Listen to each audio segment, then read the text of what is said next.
Ramsey and her cousin Dylan had taken over the responsibility of raising their 13 siblings after both sets of parents had been killed in a plane crash. During that time, Ramsey had been her rock, the brother who'd been her protector, and now, it seemed, the brother she should have listened to when he'd handed out advice on how to run her business.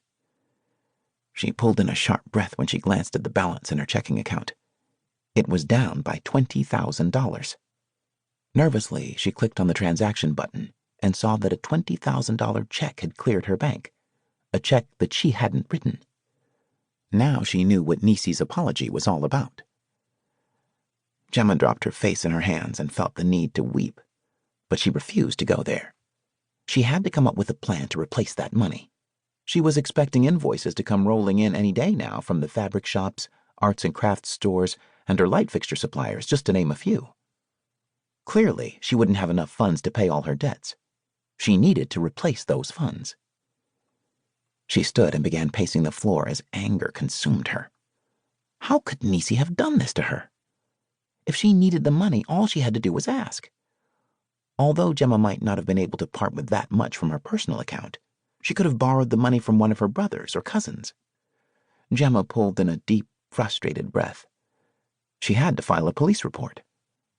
Her friendship and loyalty to Nisi ended the minute her former worker had stolen from her. She should have suspected something. Nisi hadn't been her usual bubbly self the last few days. Gemma figured it had to do with her trifling live-in boyfriend who barely worked. Had he put Nisi up to this? It didn't matter, because Nisi should know right from wrong, and embezzling from your employer was wrong. Sitting back down at her desk, Gemma reached for the phone and then pulled her hand back. Dang! If she called Sheriff Bart Harper, who had gone to school with both Ramsey and Dylan, and filed a report, there was no doubt in her mind that both Ram and Dylan would hear about it. Those were the last two people she wanted in her business, especially since they'd tried talking her out of opening her interior design shop in the first place. For the past year, things had worked out fairly well with her being just a one-woman show, with her sisters, Megan and Bailey, helping out if needed. She had even pulled in her brothers, Zane and Derringer, on occasion when heavy lifting had been involved. But when the big jobs began coming in, she had advertised in the newspapers and online for an administrative assistant. She stood and began pacing again. Bailey was still taking classes at the university and wouldn't have that much money readily available. And Megan had mentioned just the other week that she was saving for a much-needed vacation.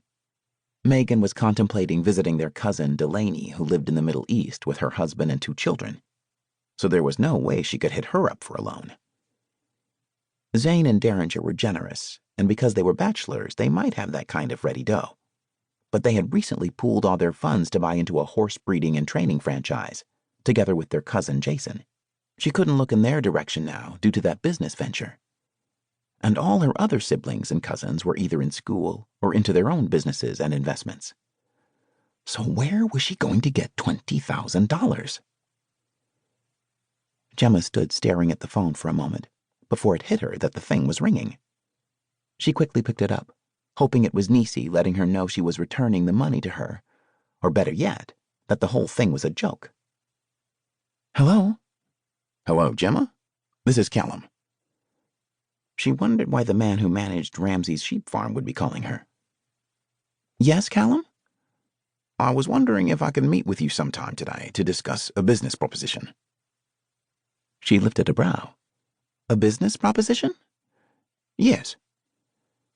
The first thought that crossed her mind was that engaging in a business meeting was the last thing she was in the mood for today. But then she quickly realized that she couldn't let what Nisi did keep her from handling things with her company. She still had a business to run. When would you like to meet, Callum? How about today for lunch? Lunch? Yes, at McKay's. She wondered if he knew that McKay's was her favorite lunch spot. Okay, that'll work. I'll see you there at noon, she said. Great. See you then. Gemma held the phone in her hand, thinking how much she enjoyed listening to Callum's deep Australian accent. He always sounded so ultra-sexy. But then he was definitely a sexy man.